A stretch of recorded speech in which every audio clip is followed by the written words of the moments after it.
L'entretien des patriotes. Bonjour à tous, heureux de vous retrouver. Raffarin, le drame. Louis, abandonné et massacré. CNews, inventaire avant fermeture.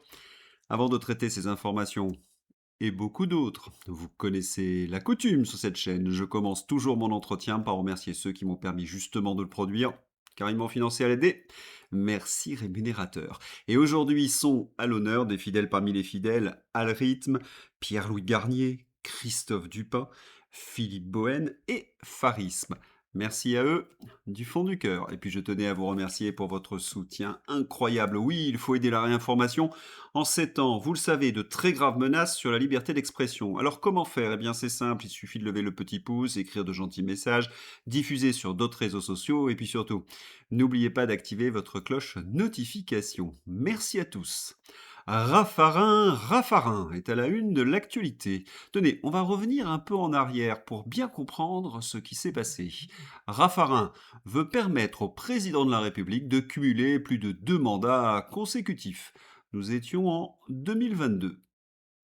Ah, ce Jean-Pierre, Macronard parmi les Macronards, le courtisan parfait hein, qui rampe devant le pouvoir, les courbettes et les flatteries. Pouah. Et il y a celle-là aussi. Macron a fait un très bon premier quinquennat. Sur le deuxième, il y a de très bonnes décisions. Non mais là c'est trop là, quelle courtisanerie, cela cache quelque chose.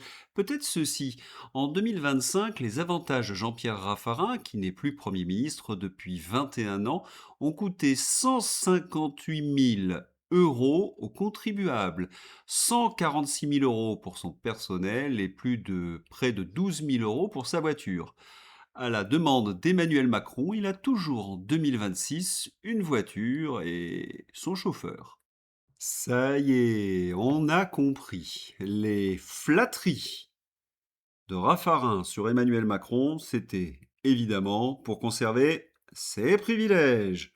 On nage dans la folie des grandeurs. Vous vous rappelez lorsque Yves Montand dit à De Funès: Monseigneur, il est beau. Je suis beau. Non, je flatte. Eh oui, car trouver de bonnes décisions dans les quinquennats d'Emmanuel Macron, c'est un peu dire que Don Salluste est beau, grand et honnête. Et il y a la suite. Le chauffeur de l'ex-premier ministre Jean-Pierre Raffarin a percuté un conducteur de scooter le 11 juin dernier à Paris après avoir franchi un feu rouge avec le gyrophare et la sirène activée, alors que les anciens premiers ministres ne sont, depuis janvier, plus censés bénéficier d'une voiture avec chauffeur. Jean-Pierre Raffarin aurait conservé cet avantage. Après l'arrivée des secours, il serait descendu du véhicule puis aurait quitté les lieux à pied en direction du parc Monceau sans prendre des nouvelles du blessé. Bon, si on a bien compris, Raffarin n'a plus le droit à une voiture avec chauffeur, mais il en a une, et son chauffard, tape un scooter en criant un feu rouge. Pas joli, joli, mais comment se fait-il que Raffarin a pu conserver sa voiture avec chauffeur? Depuis le 1er janvier 2026, les anciens premiers ministres ne sont pourtant plus censés bénéficier d'une voiture avec chauffeur au-delà de 10 ans après la fin de leur fonction, sauf impératif de sécurité. Jean-Pierre Raffarin aurait toutefois fait des pieds et des mains pour récupérer cet avantage, allant jusqu'à solliciter Emmanuel Macron. Arrêtons-nous une minute, c'était quoi le deal? Tu dis de moi à la télévision que je suis beau et génial et je te donne la toto avec le chauffard? Cela y ressemble quand même. Le président lui aurait finalement confié une mission sur les relations économiques entre la France et la Chine, lui permettant de conserver ainsi une voiture de fonction avec chauffeur. Mais le jour de l'accident, Raffarin revenait d'un déplacement au Canada lié à la conférence de Montréal, où il intervenait notamment sur la coopération franco-québécoise, le leadership et l'intelligence artificielle, sans lien apparent avec cette mission sur la Chine. Source Mediapart.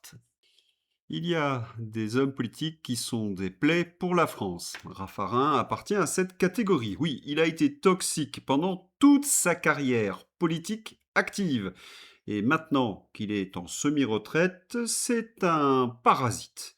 Voiture de fonction, honneur, mais pour quel résultat? Ah si, il flatte Macron à la télévision. Et quand je dis que Raffarin a été toxique, vous n'imaginez pas à quel point. Oui, n'oublions pas que Raffarin, c'est le labo P4 de Wuhan. Il a soutenu le projet malgré les réticences des services de renseignement français qui craignaient un détournement militaire ou un manque de contrôle. Nos services avaient vu juste. Ah, c'était la belle époque d'Alain Juillet et d'Éric Dénessé. Car en 2026, nous connaissons la vérité. Fauci a joué à Dieu. Il a financé les recherches du laboratoire de Wuhan, a étouffé la fuite du laboratoire et les médias l'ont couvert, rejetant la faute sur le président Trump. Congrès, sortez-vous les doigts du derrière et mettez-le en demeure. C'est fou quand même, hein. Raffarin a été responsable ou irresponsable dans cette affaire. Alors, quand il chante Quoi, ma gueule, qu'est-ce qu'elle a ma gueule? Elle ne te revient pas. Oui, elle ne nous revient pas, et pas qu'un peu. Censure sur CNews, fermeture de CNews, Pascal Pro. Ils veulent nous fermer. C'est clair. Ils veulent fermer CNews. Emmanuel Macron veut fermer CNews. Voilà, on va le dire comme ça. Ouais. Emmanuel Macron veut fermer CNews. Mais excusez-moi. Oui, cela devient une triste habitude. Mais qu'est-ce qui a fait tant réagir Pascal Pro? Eh bien, la dernière décision de l'ARCOM. Maxime Sada, dans le Figaro. La mise en demeure de CNews rendue par l'ARCOM vient d'ouvrir une brèche dans laquelle tout le paysage audiovisuel français risque de s'engouffrer, s'inquiète Maxime Sada. C'est une décision politique et elle poursuit un seul objectif, faire taire puis faire disparaître une chaîne que des millions de Français choisissent librement chaque jour. Maxime Sada, président du directoire de Canal+, au sujet de la récente mise en demeure de CNews par l'ARCOM. Christine Kelly reprend également l'article du Figaro dans son émission. À l'antenne, je n'ai pas connu le temps où, depuis un bureau, l'État décidait de ce que les Français avaient le droit de regarder et d'entendre. Je croyais ce temps derrière nous. Je me trompais. La toute dernière mise en demeure de... Voilà, la France, c'est le pays qui ferme des chaînes de télévision. Attention, je vais être pénible, je vais devoir me répéter. Oui, j'ai dû dire cela un bon millier de fois. Le pouvoir macroniste tremble devant la vérité. Et Macron veut donc contrôler tout le narratif. Il a besoin de fermer les chaînes dites d'opposition. Mais attention, ce phénomène n'est absolument pas nouveau. Rappelez-vous 2017, sous François Hollande. Je me rappelle que tous les médias alternatifs que je suivais avaient été attaqués. Ça allait de Jacques Sapir à Olivier Berruyer.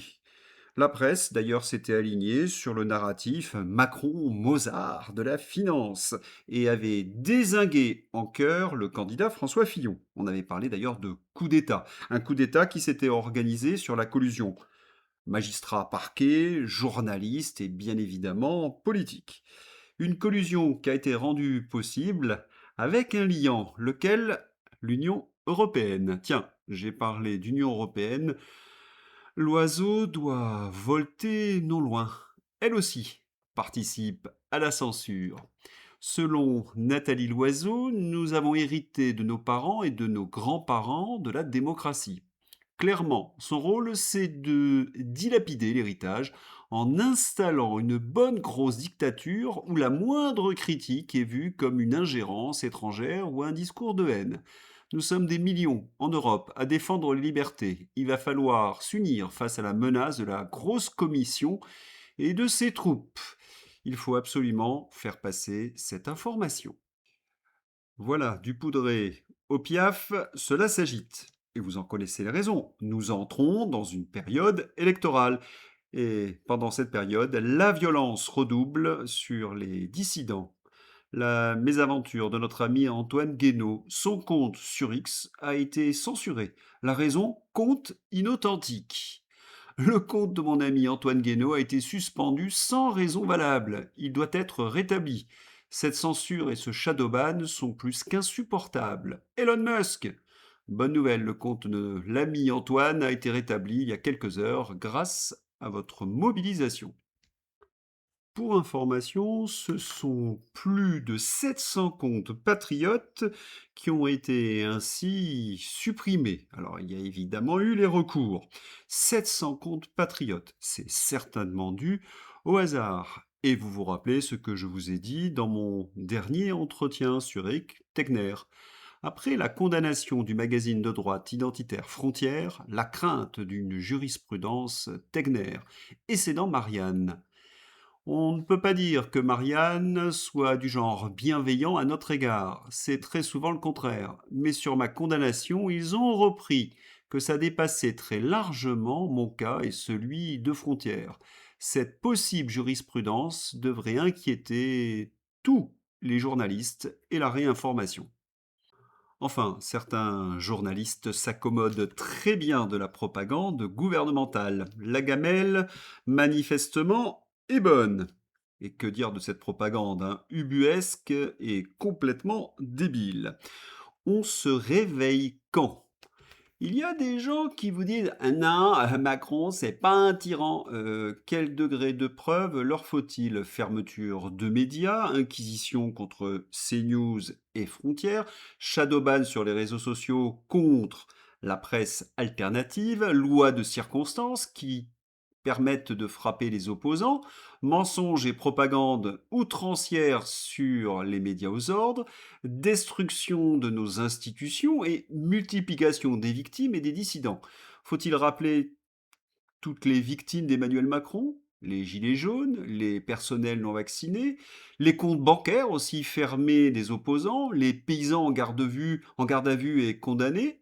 Faut-il rappeler également que Bertrand Scholler et d'autres ont été condamnés sur une loi sur le cyberharcèlement qui a été complètement détournée de son esprit, que Xavier Moreau a eu des mesures d'exception les plus antidémocratiques qui soient? Quant à Eric Tegner, il a été condamné sur une loi doxing, Samuel Paty, qui a été là encore détourné de sa fonction. Vous vous réveillez quand vous serez frappé à votre tour? Mais vous connaissez la chanson. Quand cela arrive, c'est trop tard. Mais heureusement, il y a des bonnes nouvelles. La presse de propagande s'effondre. Le groupe BFM-RMC complètement dans le rouge. Dans la panade, la direction du groupe annonce un vaste plan de départ volontaire et la revente de toutes les chaînes locales. La direction impose également 20 millions d'euros d'économies immédiates. Et oui, quand on produit de la merde, il ne faut pas s'étonner que personne ne veuille en manger. Et qui récolte les audiences? La presse alternative. C'est pour cette raison que le pouvoir macroniste essaie de nous faire taire. Mais cela devient difficile. Nous lançons la première action collective contre le shadowban. Aujourd'hui, des médias indépendants voient leurs publications invisibilisées sans être supprimées. Les algorithmes décident de ce que les citoyens peuvent voir ou non. Nous allons demander aux juges de faire cesser ces pratiques, car elles portent atteinte à la liberté d'expression des médias, mais aussi au droit des citoyens à recevoir une information libre. À force d'étudier ce dossier, je suis convaincu qu'il existe une immense colère dans la société, mais que les réseaux sociaux empêchent volontairement cette contestation d'émerger en enfermant chacun dans une prison numérique invisible. Cet avocat annonce donc une action collective contre le shadowban qu'il accuse d'étouffer les médias indépendants et la liberté d'expression. Quant à CNews, on sent qu'ils sortent la sulfateuse. Pascal Praud. Il y a de quoi. Le bilan d'Emmanuel Macron, il est catastrophique. Il faut que l'ARCOM me dise ce que je dois écrire. Mais Macron peut venir défendre son bilan. Il n'est jamais venu sur l'antenne de CNews. Il va partout. Il est allé avec McFly et Carlito faire des roulés-boulés sur la pelouse à l'Élysée. Alors CNews, inventaire avant fermeture. Je ne crois pas. Les journalistes de Frontières comme de CNews tapent de plus en plus fort sur un Emmanuel Macron finissant. C'est un bras de fer. Mais j'ai l'impression que l'avantage est à CNews. Les années 2026-2027 vont être passionnantes. Ça va cogner sec. Autre bonne nouvelle, les propagandistes stars macronards ne font plus recette. Yann Barthès, par exemple, certains même évoquent la chute de la maison Barthès. Que s'est-il passé? La chronique du 23 juin sur la canicule. Le Yann, comme à son habitude, fait la propagande gouvernementale et il explique que la canicule touche tout le monde en France, indistinctement. Et là, c'est le dérapage. Il y a ceux qui vivent sous les toits. Et il le précise. J'habite au 3e étage, sous les toits. Donc ils se sentent autorisés à parler plus fort car j'habite sous les toits. Tout le monde s'en fout. Une honte, Yann Barthès choque après avoir raillé les gens souffrant de la canicule. Je voudrais rebondir sur le point principal de cette chronique. Non, la canicule ne touche pas indistinctement les gens en France. Il y a des vacanciers heureux, il y a des maisons fraîches ou climatisées. Ceux qui souffrent, eh bien, ce sont les personnes âgées ou les patients dans les hôpitaux non climatisés. Ce sont ceux qui travaillent en pleine chaleur. Il y a des morts sur certains chantiers. Ceux qui ont des logements qui sont des bouilloires thermiques. Ceux qui vivent sous les toits. Voilà, Yann Barthès a relayé la propagande gouvernementale assez traditionnelle des macronards. Oui, nous souffrons comme les autres. C'est débile et quelle blague. Notre ministre, par exemple, de la désinstruction nationale. Non, je n'ai pas de climatisation de bureau, ni climatiseur, ni ventilateur. Je considère que j'en aurai un le jour où tout le monde en aura un. Et tant que ce ne sera pas le cas, je resterai avec mes 35 à 38 degrés quotidiens. Coco Belleuil raconte à son électorat, composé de vieux imbéciles, qu'il travaille en costard-cravate par 38 degrés par solidarité avec les enseignants. Selon vous, quelle est la proportion de débiles ayant voté 2 fois Macron qui sont encore capables de gober ça? Oui, je sais, gogo un jour, gogo toujours.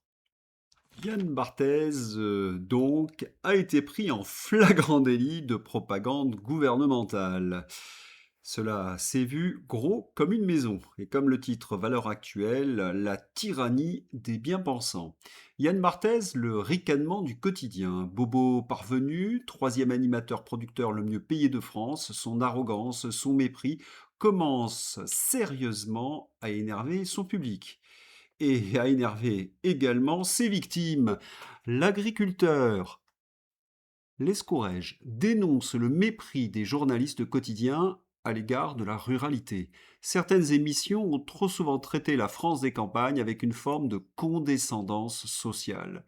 Je pense notamment à Quotidien et à son présentateur Yann Barthès. Chacun est libre d'apprécier l'émission. Pour ma part, j'ai toujours eu du mal avec cette manière de commenter le pays réel depuis un plateau parisien, tout en laissant aux monteurs, aux voix off et aux chroniqueurs le soin de faire le sale boulot, suggérer le ridicule sans jamais l'assumer pleinement. Nous ne sommes peut-être pas toujours élégants. Nous ne maîtrisons peut-être pas tous les codes des rédactions ou des plateaux télévisés. Mais nous possédons encore quelque chose qui semble parfois manquer dans certains milieux, le respect des autres et celle de la parole donnée. Nous ne ressemblons pas à grand-chose, c'est vrai. En revanche, nous sommes très loin d'être idiots. Et si les médias souhaitent raconter nos histoires, qu'ils le fassent avec honnêteté, pas avec mépris, pas avec arrogance, et certainement pas en prenant ceux qu'ils filment pour des imbéciles. Le respect n'est pas une faveur. Je ne sais pas vous, mais c'est ce genre de texte qui me touche. Barthez, baffé par la ruralité et baffé également par son ex-public de la France insoumise. Un texte très éclairant de Pierre Sautarel.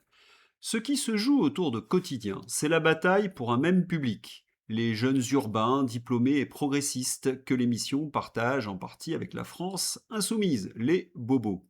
Pendant des années, Quotidien a contribué à diffuser une grammaire morale, antiracisme, féminisme, écologie, défense des minorités, dénonciation du RN et des réacs que la France insoumise radicalise aujourd'hui. C'est là que le retournement devient gênant pour l'extrême centre macronard. Non seulement LFI grappille dans ce public compatible socialement avec le centre, mais les codes qu'il a rendus légitimes et valorisants sont désormais utilisés contre lui et connotés négativement dans toute une partie de l'opinion. Par ailleurs, c'est un sévère démenti à la théorie de la tenaille identitaire.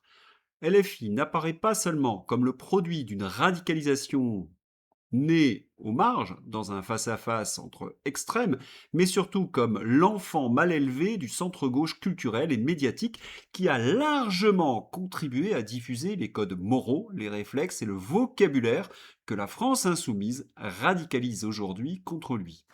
Raphaël Arnaud, qui a eu un différend avec Quotidien, mais mal à l'aise le public de Quotidien, parce qu'il transforme l'antifascisme de confort en antifascisme de confrontation.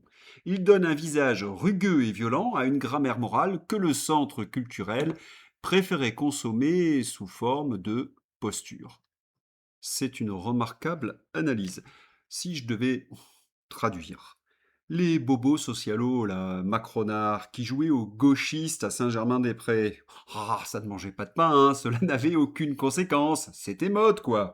Mais maintenant, ces socialos, macronards, s'aperçoivent que leurs discours, qui sont mis en pratique par la France insoumise, ont des conséquences épouvantables, violence, délire et souffrance. Tenez, un premier dossier, la fin de vie. Et donc, avançons sur ce texte. Ce texte-là, à l'heure actuelle, il y a des gens qui sont en train de mourir dans une chaleur torride. Bon, il faut les aider, donc il faut les aider à avancer.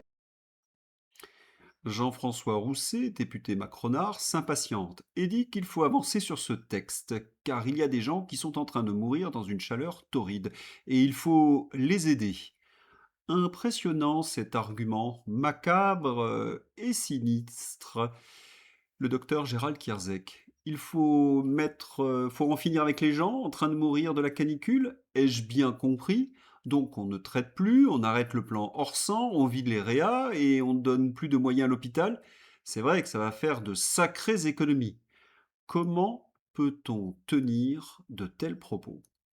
C'est vraiment cool le progressisme, hein. Il faut achever ceux qui souffrent. Mais on les achève sans assumer, bien évidemment. On est macronard ou on ne l'est pas. Fin de vie. Celui qui mettra un poison dans sa seringue et qui l'injectera à un patient devra marquer mort naturelle sur le certificat de décès. Il y a une vraie manipulation sémantique, déplore Alexis Burneau, médecin urgentiste dans Point de vue. Aide à mourir, mort naturelle, rhétorique orwellienne, une fois de plus. Alors, les bobos, toujours heureux d'être progressistes, écoutez également la défense de la loi sur la fin de vie. C'est énorme. Fin de vie. Nous n'allons pas mettre fin au jour de tous les fragiles dans notre pays. Vous n'éliminerez pas tous les fragiles. C'est supposé rassurer. La mission de notre pays, c'est de prendre soin des plus vulnérables, pas de créer cette niche de vie supprimable. Les fragiles, comme vous dites, seront toujours plus forts que ceux qui nient leur dignité. Cette loi est d'un tel niveau d'infamie que c'en est incroyable.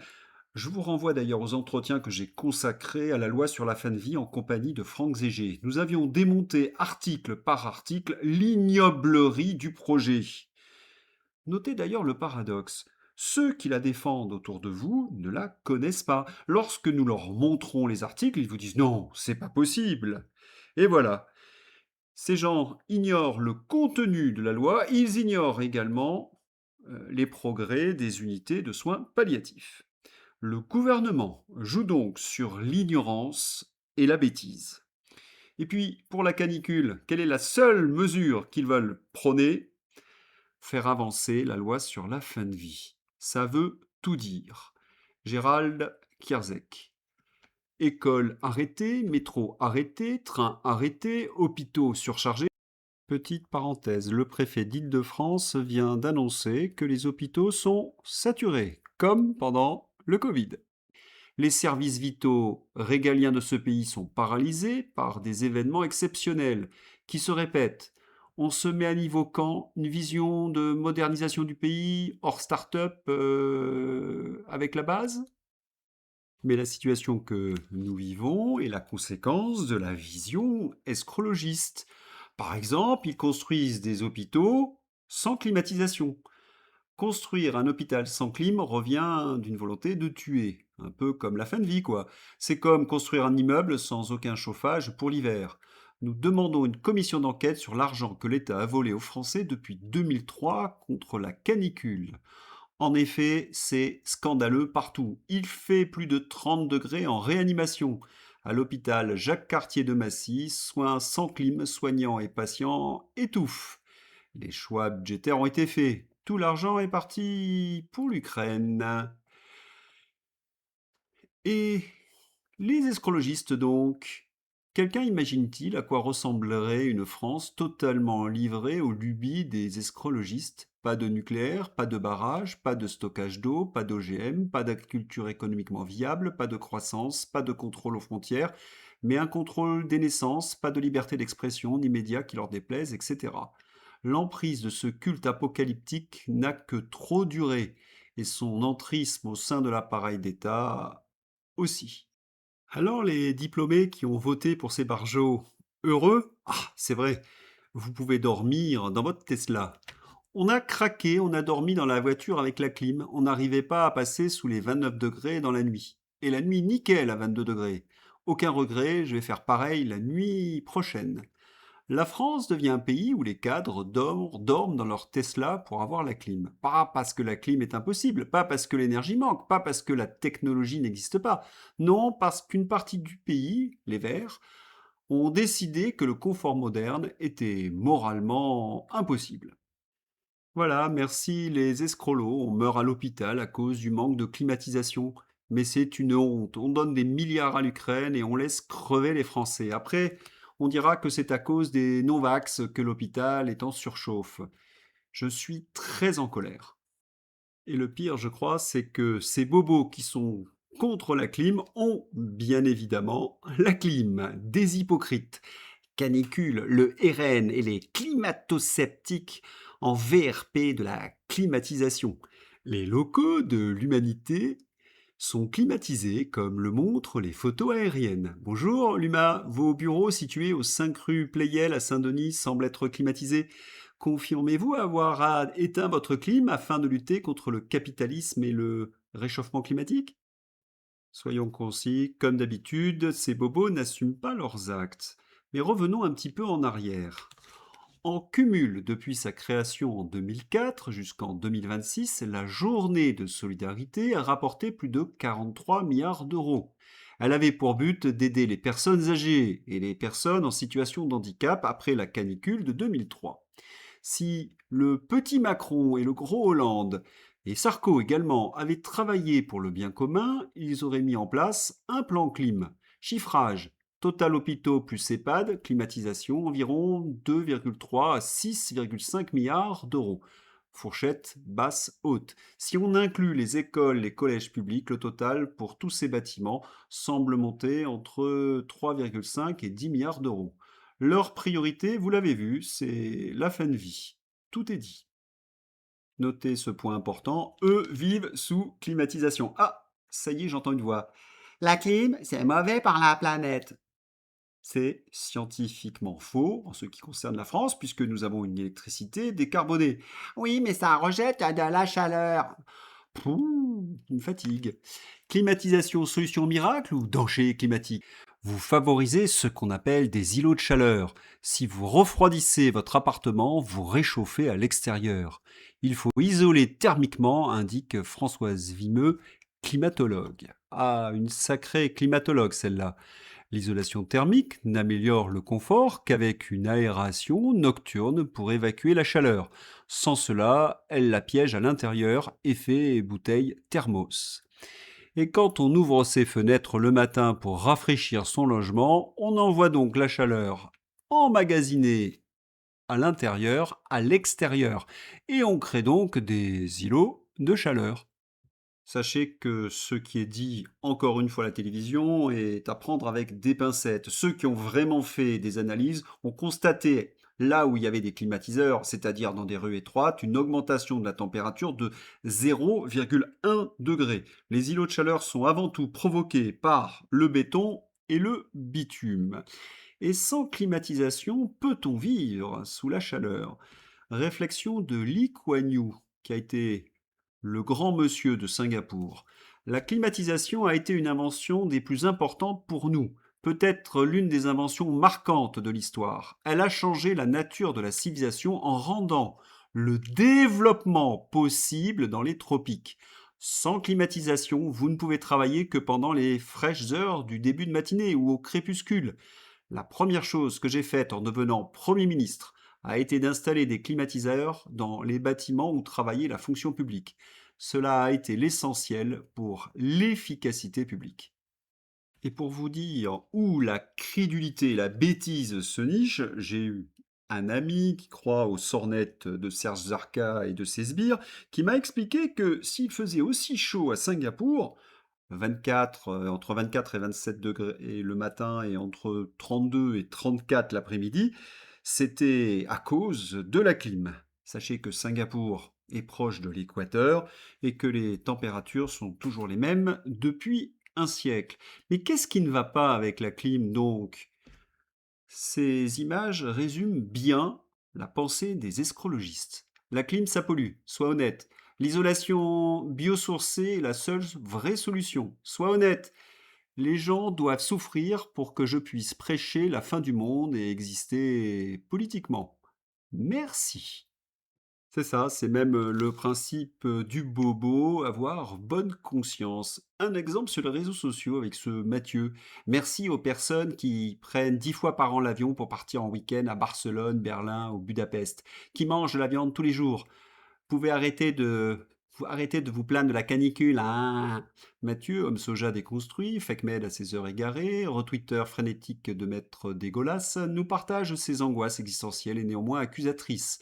Pour Mathieu, le problème, ce sont les autres. Lui, c'est le bien, presque divin. Vous savez quels sont les problèmes des escrologistes comme Mathieu? Ce sont les ordres de grandeur. Ils arrivent à mettre sur la même table l'infinitésimal, le grain de sable, avec l'Himalaya. Je m'explique. La répartition des émissions de gaz à effet de serre dans le monde. Qu'est-ce que l'on constate? Eh bien, que la France ne participe pas au concert des pollueurs. Donc, culpabiliser Mamie Janine avec sa Clio diesel ou celui qui mange de la viande est une aberration scientifique. À ce niveau-là, il devrait même consulter. Ça y est, j'entends la petite voix. Oui, mais nous sommes face à une canicule exceptionnelle, c'est le réchauffement climatique. Bon, je conviens au moins d'une chose. C'est bien une canicule, parce que souvent on nous parle de canicule et ce ne sont pas des canicules. Pour qu'il y ait canicule, il faut que les températures matinales soient au-dessus de 20 degrés. C'est le cas, donc c'est bien une canicule. J'ai cherché les causes, vous vous en souvenez. D'abord, il y a la réalité météorologique, il y a un puissant anticyclone qui bloque de l'air chaud sur l'Europe. Cet air chaud vient d'Afrique. C'est une configuration classique en été. Mais il y a quand même de l'intensité, certes, mais essentiellement en Europe.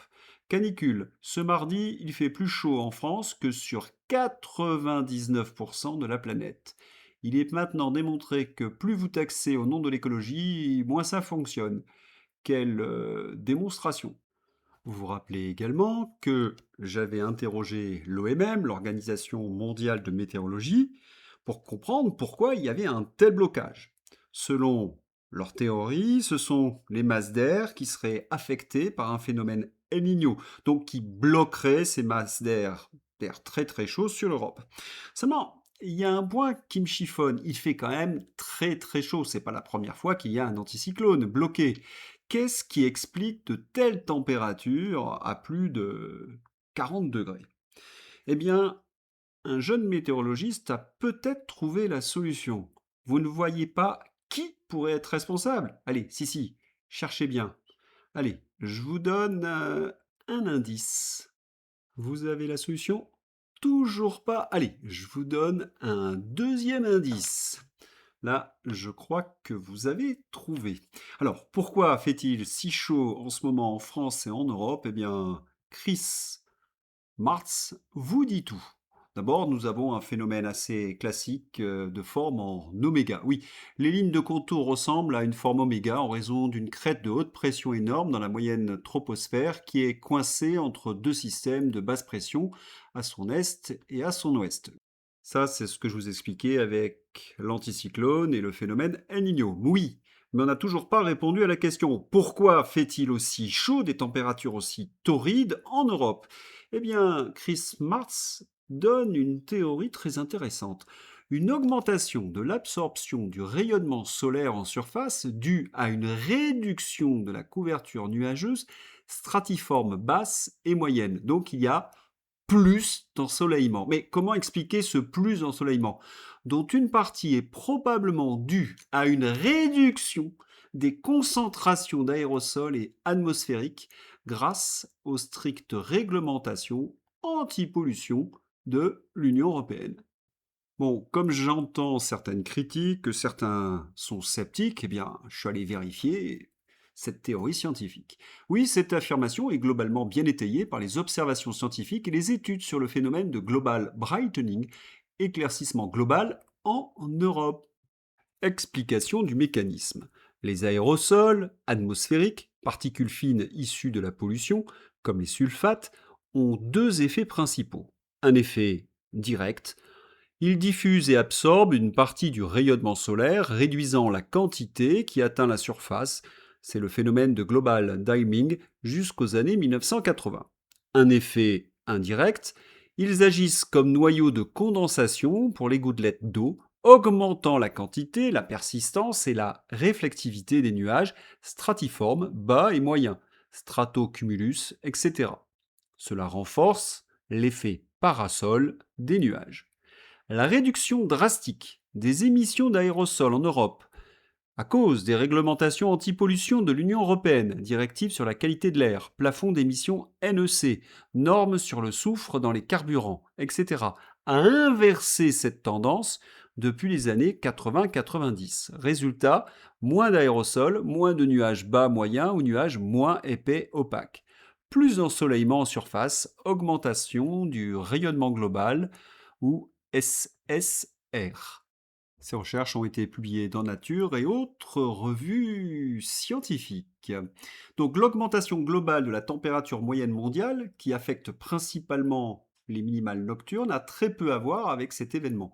Même dans un climat pré-industriel, une vague de chaleur record se produirait encore. Bon sang, la température moyenne mondiale a baissé aujourd'hui, malgré la chaleur qui monte en flèche en Europe. Chris Martz. Voilà, nous sommes en présence de phénomènes météorologiques très éloignés de ce qu'on appelle le réchauffement climatique sur les plateaux de télévision. Puis une petite réflexion, le mieux est toujours l'ennemi du bien. Moment difficile, la mort de Louis, 17 ans.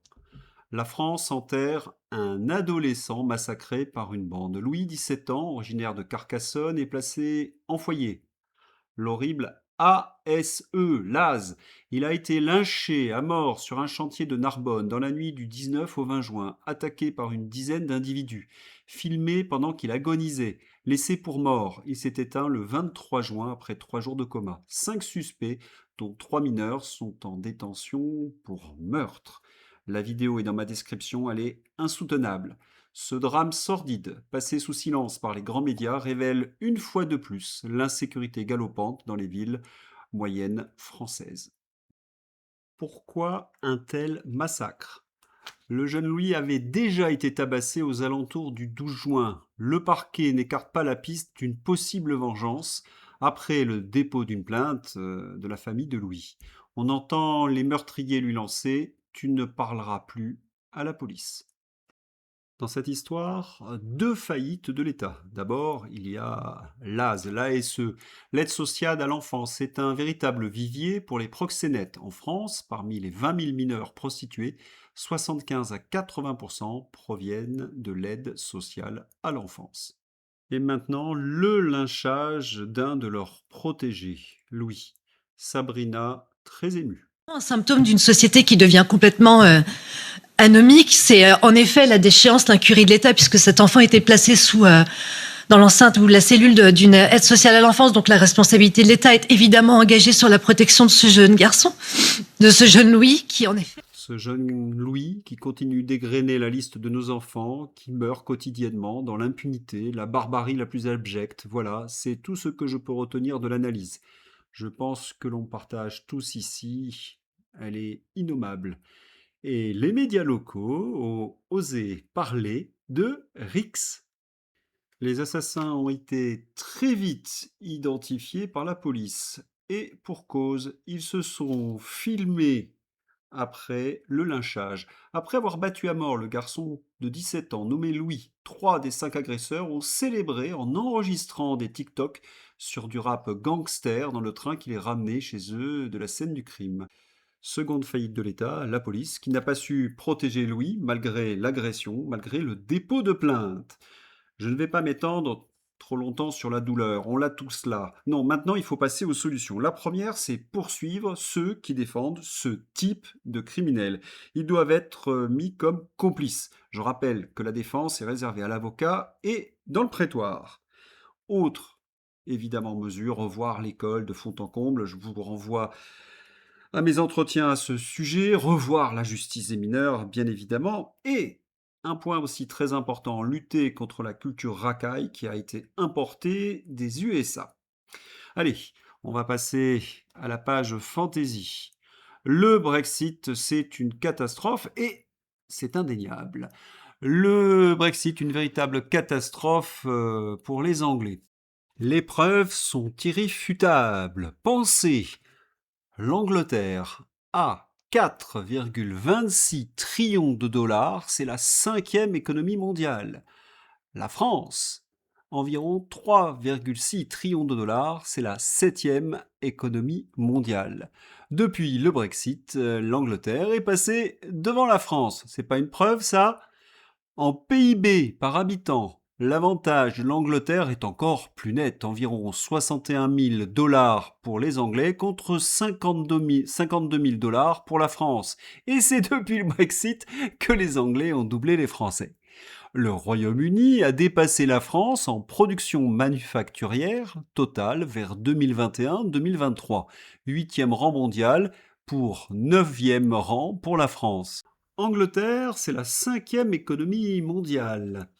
4,26 trillions de dollars. La France, environ 3,6 trillions de dollars. Nous sommes la 7e économie mondiale. Depuis le Brexit, l'Angleterre est passée devant la France.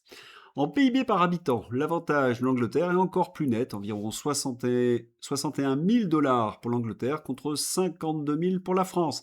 Et c'est depuis le Brexit que les Anglais ont doublé les Français.